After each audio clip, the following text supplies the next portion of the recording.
That's Karen. Yes, it is. Karen, you're from Complete Planning Solutions. Yes, I am. PA up at Elliston. Yes, that's correct. Thanks for joining us. Thank you. Thank you for having me.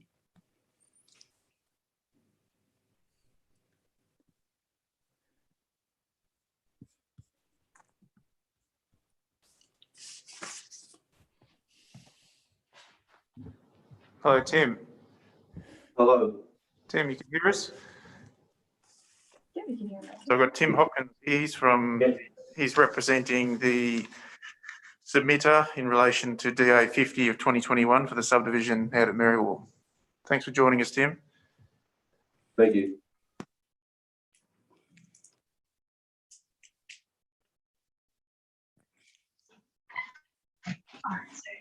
All right, the meeting is now live, so over to you, Mr. Chair.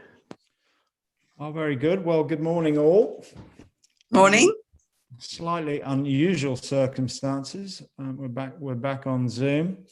I'm struggling to see in the council chambers. Is that Councillor Campbell there?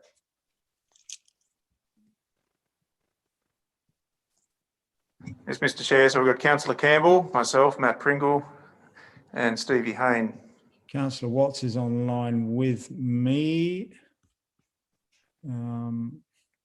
Righto, well, let's start. Applications for attending meeting via a video link. I believe that there were 3 from myself, Councillor Watts and Councillor Abbott. Is that correct? Yes, that's correct. Would someone like to move that those applications be accepted? Yeah, also move. I will second. Favour? Yep. All in favour? Aye. Can you raise your hand, Lee, if you can hear us? Yeah, that's great. Against? That is carried. Matt, do we have any apologies? Okay, I'm really struggling to hear you. Oh, sorry, I'll turn my It volume might up. be me. Is that better? No, Well, that's my volume up as, mine's up 100% too. right. Do we have any apologies, Matt? Nil received, Mr. Chair. Thank you. Any declarations of interest? Nil. I believe we have 2 public participants. They're both in the Zoom meeting. Just to let you both know that we'll deal with those in turn as we discuss each business item. The first item, which we'll get straight into, is DESC 08.1, a subdivision into 2 lots in Merriwall. Matt, I'll hand over to you for your summation. Thank you, Mr. Chair. So this application was received by Council on 13th of May of this year. It's for the subdivision of 1 lot into 2 lots at 43 to 59 Prices Lane at Merriwall.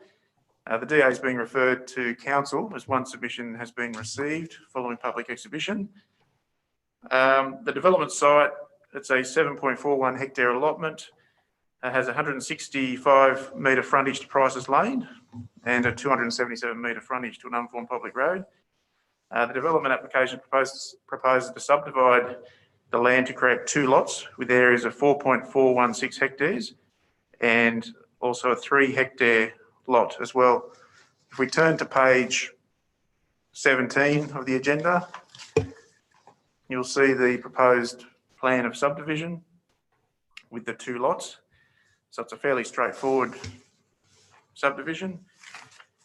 The land is zoned R5 large lot residential and the minimum lot size in this area is 1 hectare. The land is serviced by water, town water. However, there is no sewer in this area. The application was referred to the New South Wales Rural Fire Service on the 19th of May, and they responded with their general terms of approval. They didn't raise any issues in relation to fire. It was also referred internally to our Infrastructure Services Department, who raised no objections, subject to the lots being provided with suitable access to our rural property standards, rural property access standards. As I mentioned before, the application was placed on public exhibition and we did receive one submission. The concern raised in the submission was just in relation to fire safety and the risk of fire from this development. The recommendation is that council approve the development application subject to the conditions of consent in attachment 1. Thanks, Mr. Chair.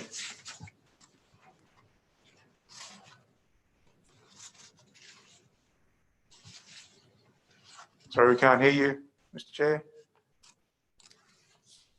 So I believe we have that objector, Mr. Tim Hopkins, who's standing by. Tim, if you would like to address the council now, the meeting, you're very welcome.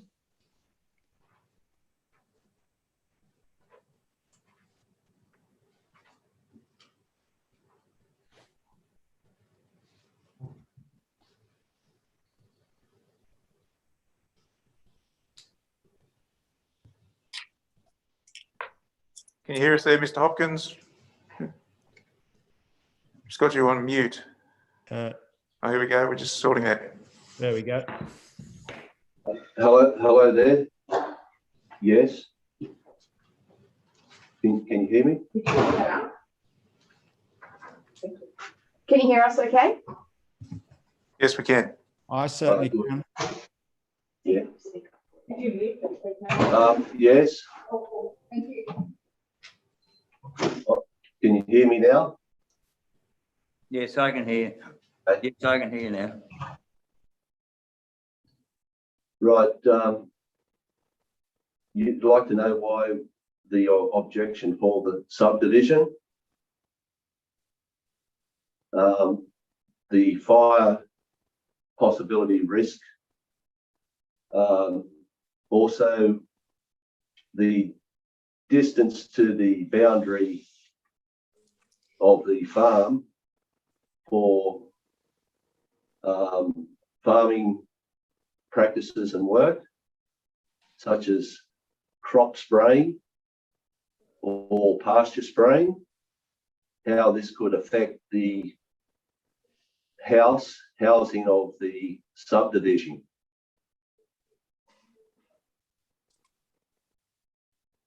Over.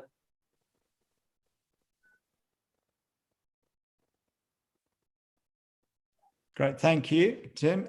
Do any of the councillors have any questions for Mr. Hopkins? No. No, Tim, I yeah. don't. I'm sorry, you go ahead. No, I have no questions. You carry on, Councillor Campbell. All right, look, Tim, is this this will join you on the eastern side, is that correct? It'll be on the west side, but the subdivision will be, we will be on the east side, the subdivision on the west side. Right, okay. And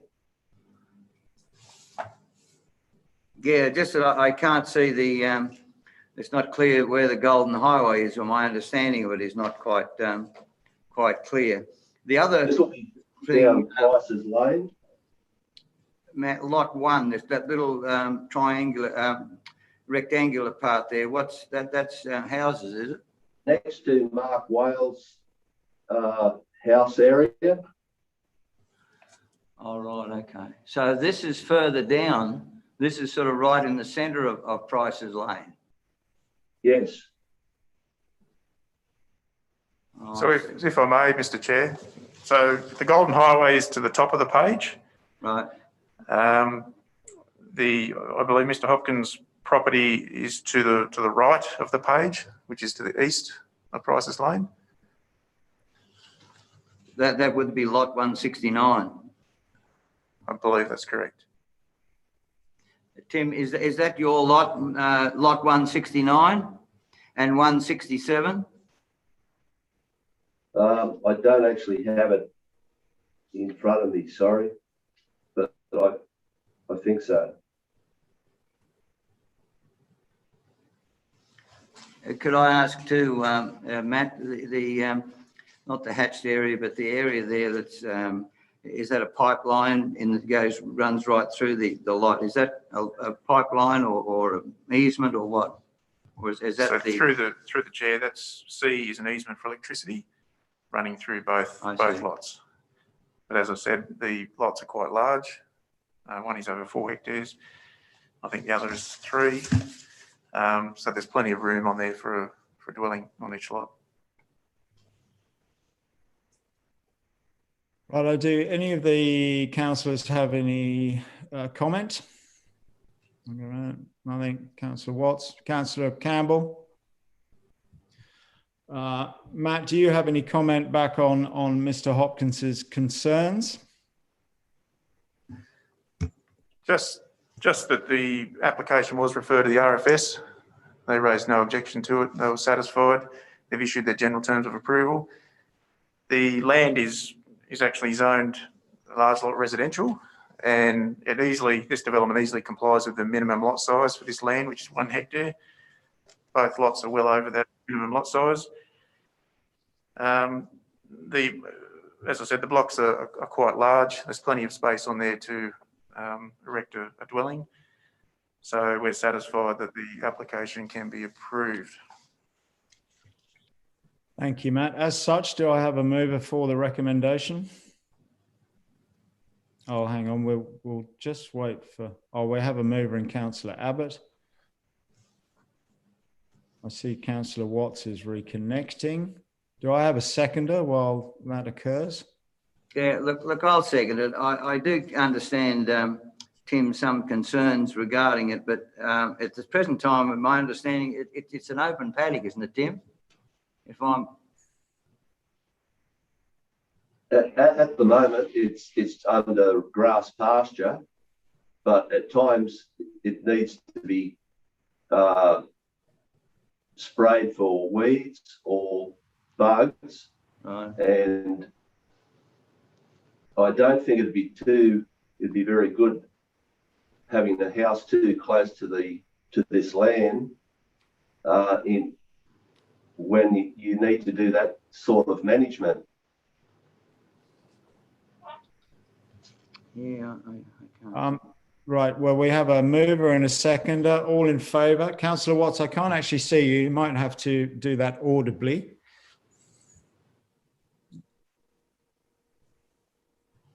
Yeah, I can't. I do know the paddock. Where's Lee?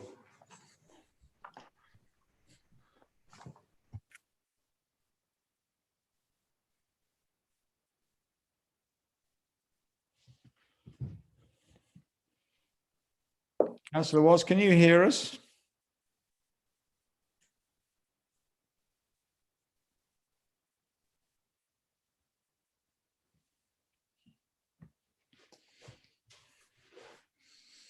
The trials of technology.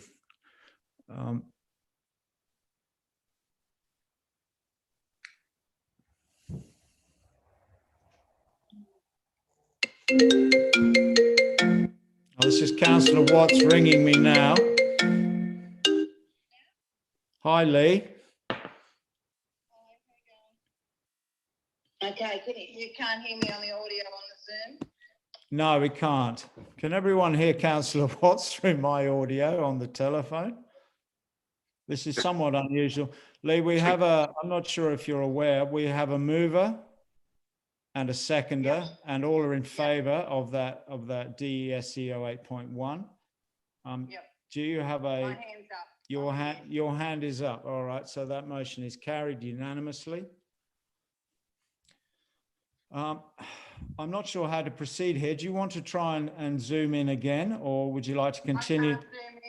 The new computer they've set up's got no volume on it, and the old one has no audio or no visual.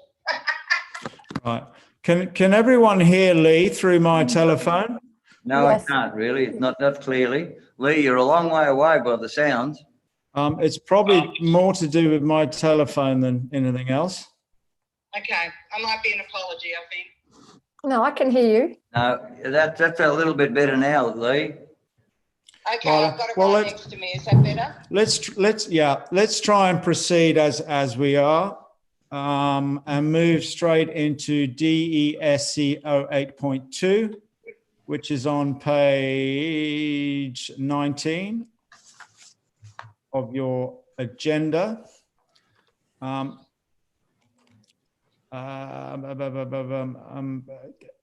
Matt, should I go first with you or first with Karen with our public participation? I'm happy to do a quick overview, Mr. Chair. Righto, if you do that, then Karen will come to you for your participation. Thank you. Thank you. So this development application, number 65 of 2021 for a rural workers dwelling, was received on the 16th of June of this year. The dwelling's proposed at Lot 9, DP 752472, Hunter Road, Elliston. The application is being referred to council because it does not comply with the Upper Hunter DCP in relation to the front and side setbacks. The land is zoned RU1 primary production. The proposed development is permissible with consent. If we turn to page number 41 of the agenda, you'll see a site plan there showing the location of the proposed rural workers dwelling, which adjoins a public road. The dwelling's proposed 10 metres off the public road, Hunter Road, and it's 20 metres from the western boundary. So the site, it's within an 18.42 hectare rural allotment, but it's part of a much larger land holding of 30,000 hectares up at Elliston. The rural workers dwelling is needed to provide accommodation for rural workers engaged in that area. The type of agriculture up there is grazing, cattle grazing and sheep grazing, I understand. As I said, the dwelling doesn't comply with the front setback control in our DCP, which requires a minimum dwelling setback of 100 metres from an unsealed public road in the RU1 primary production zone, and that's because of the potential dust impacts on the occupants of a dwelling. Because of this non-compliance, we've actually recommended a condition of consent requiring that section of Hunter Road to be sealed adjacent to the dwelling for a distance of 100 metres in each direction from the centre line of the dwelling, so a total distance of 200 metres along Hunter Road. So subject to that condition and the other conditions in attachment number 1, we've recommended approval of the application.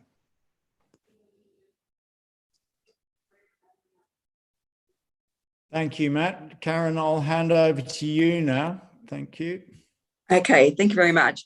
Like Matt said, the property is part of the Elliston Leisure Group property, which is 30,000 hectares. They employ 120 staff and most of those staff live on the property.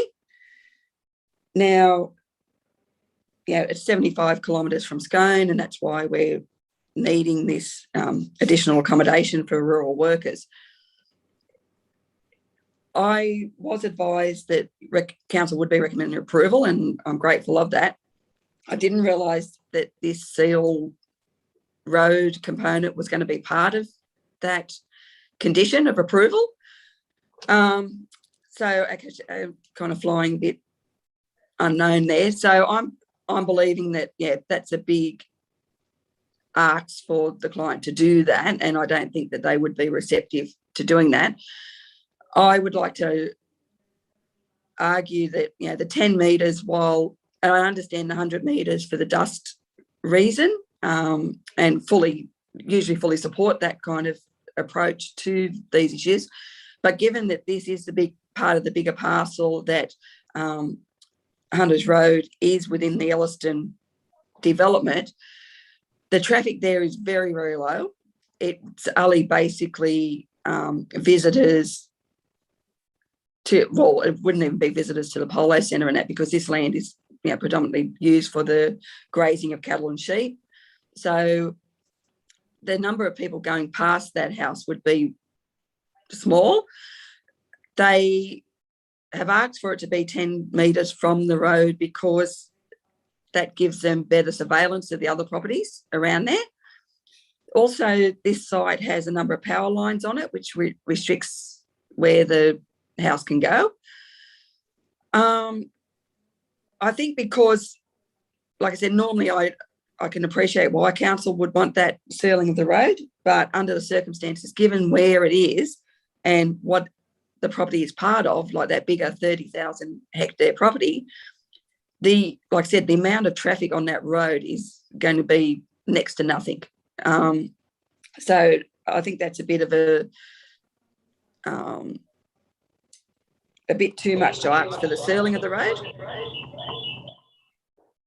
So I would ask council not to put that condition on.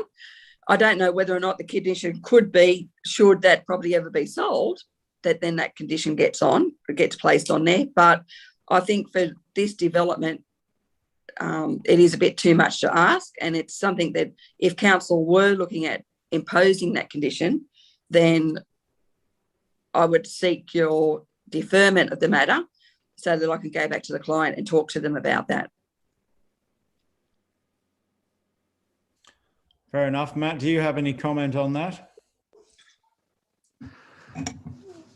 I guess, Mr. Chair, it's just the fact that it doesn't comply with our DCP. We are concerned about the impacts on the occupants of that dwelling.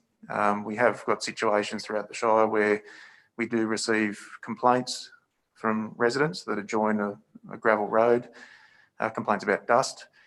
So I guess we're trying to just minimise the potential for that. I guess the other option is, I understand we did speak to the applicant about trying to relocate the dwelling away from the road, but I understand the applicant didn't support that option. I suppose I'm cognizant that the applicant has been urging us to seal the road to and beyond the property for some time. And now that we're now asking them to seal a section of it because they wish to erect a workers' dwelling. So I'm personally sympathetic to the applicant's position as put forward, but I will seek the opinions of my committee. So I'll start in the room with you, Councillor Campbell. Do you have any? Oh, sorry, I should say, do any of the councillors have any questions for the representative?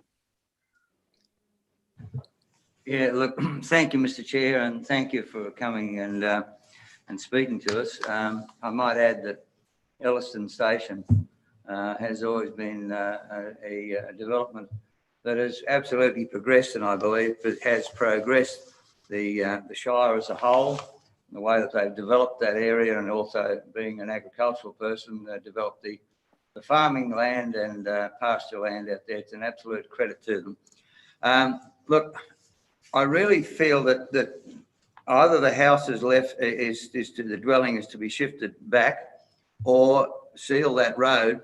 We have a situation here where in fact, it's out in the western part of the Shire where there are very few traffic, but cars, but we get complaints because of the dust aspect, especially with some of those strong winds that we seem to get from time to time. And of course, the very dry times and dry summers that sometimes we have. Sometimes we're having a wet season now. But I would really like to say that if the dwelling is not allowed to be shifted back to comply, that the road needs to be sealed to prevent that, because it just comes back always that then the council has to do something about it to mitigate some of the dust problems. And we do get dry times, and the dust is certainly a problem. So can you give any indication as to the reason why that the dwelling could not be shifted back to comply?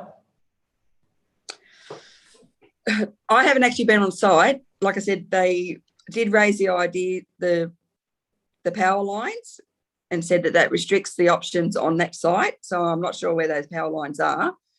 They also said that they wanted it closer to the road for surveillance of the other properties, like across the road and rather than be back that extra 90 metres. Do you think that, through the chair, do you think that it is unreasonable for the road to be tar sealed? I think that at the moment I'd rather go back to the client and talk to them, because the cost of tar sealing that, yeah, it's probably better for them to move it back and look at some other measures for surveillance or why they want to. Yeah, I just think that the cost of 200 metres squared, you're probably looking at $100,000. Would that be correct? I don't know. Matt would probably know more about that than me. So that put us a lot of cost onto that dwelling. So I just, like I said, it wasn't a scenario that I was aware that was going to be raised today. So if council are looking at that, I'd ask you respectfully to defer it, and I can go back to the client and look at moving it. Now, would council be receptive to a 50-metre setback rather than 100? I would have to ask Matt. Through the chair, I mean, obviously that's a lot better than 10 metres, so we could consider a variation to the control, which is 100 metres, but we'd have to, we as I said, we could consider that. Mr. Chair, just one further thing on those power lines. Look, I would agree very strongly that the dwelling should not be close to power, especially if they're high voltage power lines. And could you come back with an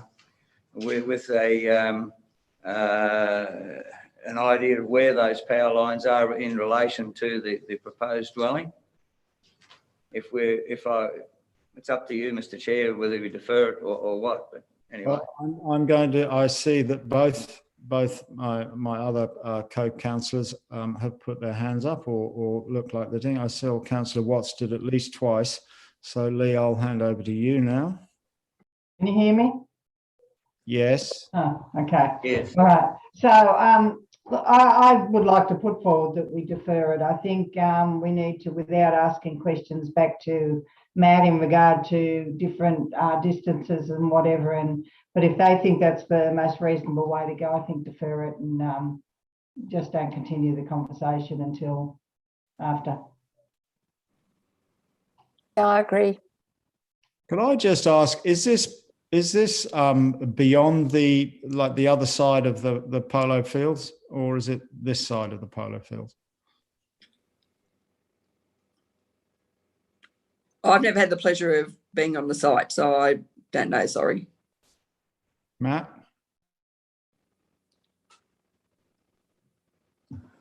Yeah, through the chair, I'm just having a look at the aerial photo on page 28 of the agenda. I can't see the polo fields there. I'd have to go back to a larger plan, or a larger map, sorry. Seems to me that if it's beyond the polo fields, then I would agree that the traffic up there would be minimal, and that any complaints that council would receive, I'd say would be highly unlikely from a worker at Elliston complaining about what's generally properly generated, or vehicles causing dust. I just think it's an overly onerous condition, and especially if it's beyond the polo ground. But perhaps you could advise, so we can proceed one way or the other.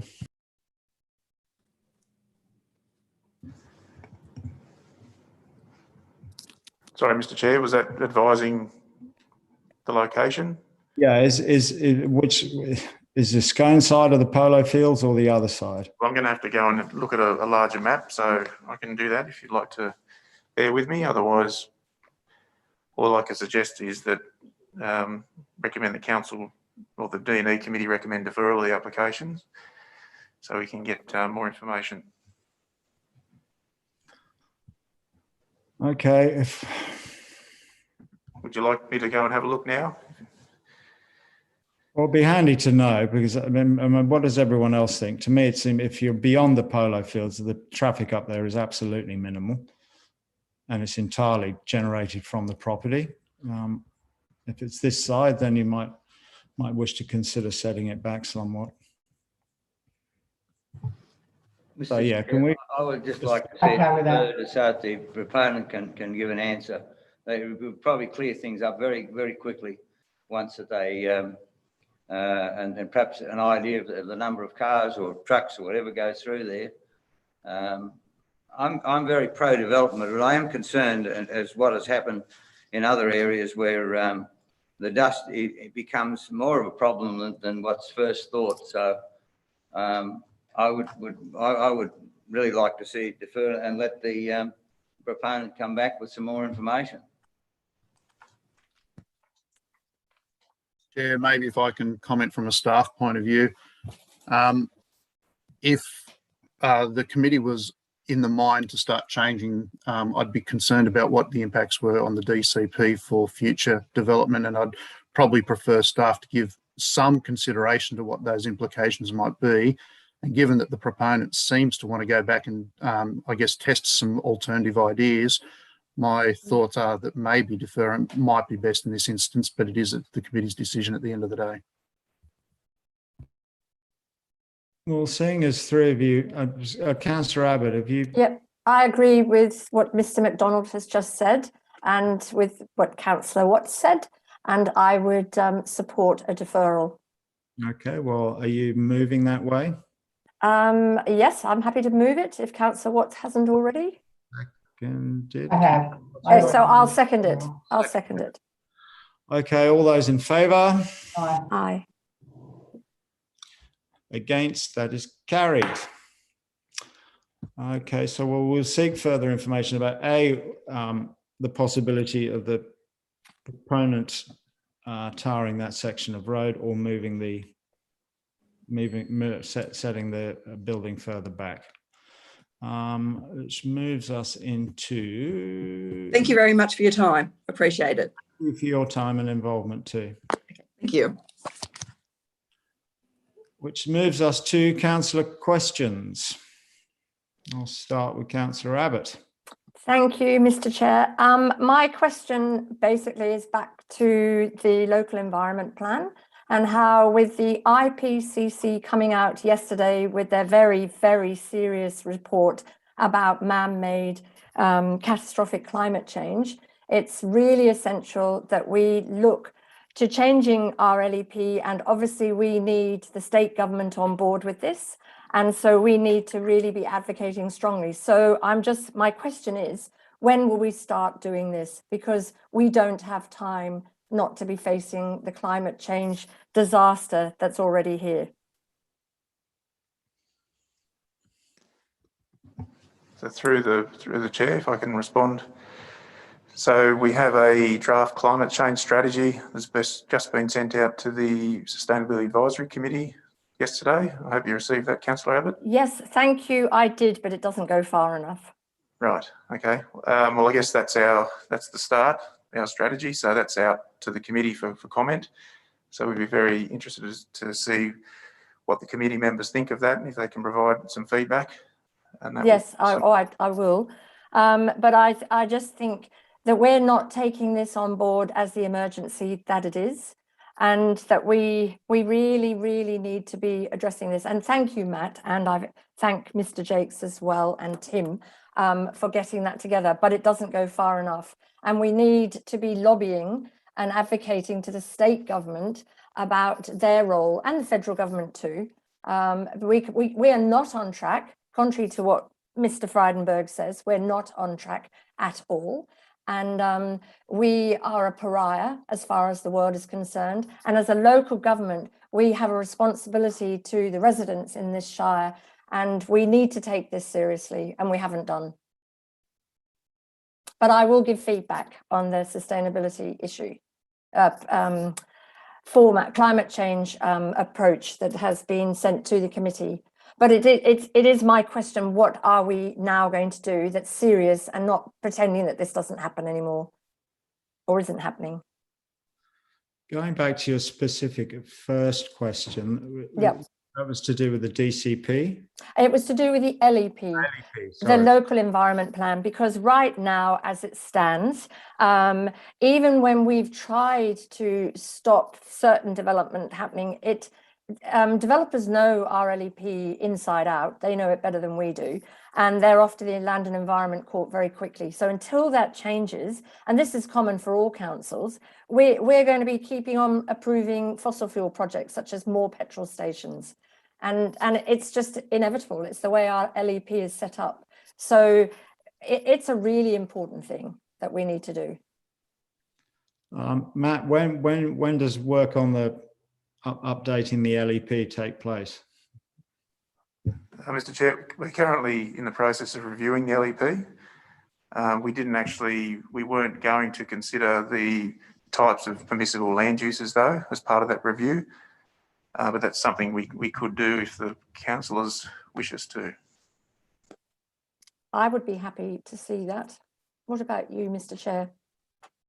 I wouldn't be unhappy to see that. It's my understanding though is that the LEP is kind of a prescribed document. You get a cookie cutter template from the Department of Planning and fill in your blanks. And it doesn't give a lot of wriggle room or ability for councils, you know, should they wish to put their foot down on some of these things. But you can put pressure on though. Well, if you send off a document and, I don't know, say no more or only a prescribed number of fuel stations per village or town, and I just don't understand. I don't see that the department is going to give it the required rubber stamp. That's my understanding, but I mean, I'm happy to be correct. I'd love to be corrected by Matt if that isn't the case. Mr. Chair, that is based on the standard instrument. So there is only so much that we can change in that LEP. But we do have some flexibility with the types of land uses that we allow in different zones. So, but we could certainly have a chat to the department initially to see what their thoughts are. I think that would be a good idea. Thank you. That's my question. Councillor Watts, any questions? I've just got three small ones and they probably follow up from previous. One is about the picture theatre and has there been any improvement, any change? Are the barriers coming off? I brought this up at council meetings and I'm always told it's imminent, but yeah, so if we can maybe follow that up so I can get an answer.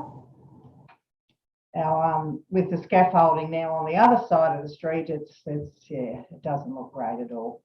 And then the second and the third going to about the partnership with the Upper Hunter Homeless Service and the support house in Liverpool Street. I'm just wondering, is there any movement there? Have we gone any further with it? And what's happening with the house in Sermon Street?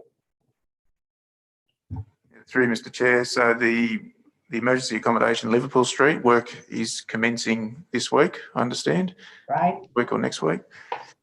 And there's been no movement on the house in Sermon Street, as far as I'm aware, unless the General Manager has anything to add to that.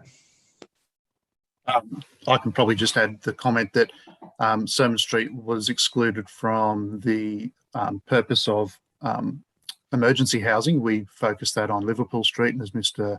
Pringle has said, Liverpool Street commences next week. Sermon Street we're still looking at as part of our bigger property portfolio for uses overall. So we need to bring a report back to council on a number of properties within the local government area, some of them vacant and some of them with dwellings on, but we'll need to do that in some future report. We're not ready to do that yet, and I don't have a property staffing member that can pull all that together at the moment. So there is a bit of a delay to the future on that one.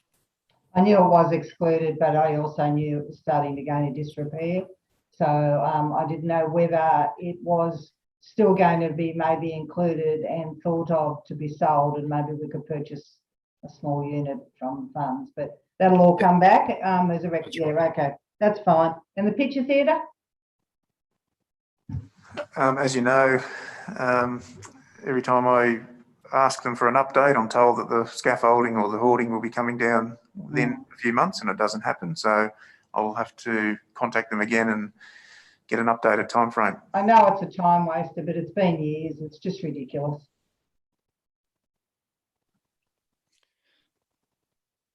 Councillor Campbell. Yeah, thank you, Mr. Chair. 133 Kelly Street, I see that there's some things happening there. Is that going according to plan or is it delayed? Just what? Can you give an update on that, please? Matt? Yep, so through the chair, I understand that work has commenced on that building, some demolition work. A construction certificate has been issued, I understand, for some of the other construction work to take place. So my understanding that that's underway. I don't have a time frame. I don't know if the general manager has that information or not. Okay, thank you. Sorry, as you said, Matt, the planning approvals are now in place. You probably want to hold that question, Councillor Campbell, for the Infrastructure Services Committee. Staff will be able to give you an update on the timing of that, but to the best of my knowledge, it's on track. Thank you. Righto, well, that brings the meeting to a conclusion. Thank you all for your attendance and input, as ever. Greatly appreciated. Thank you. Thank you. Bye. See you later.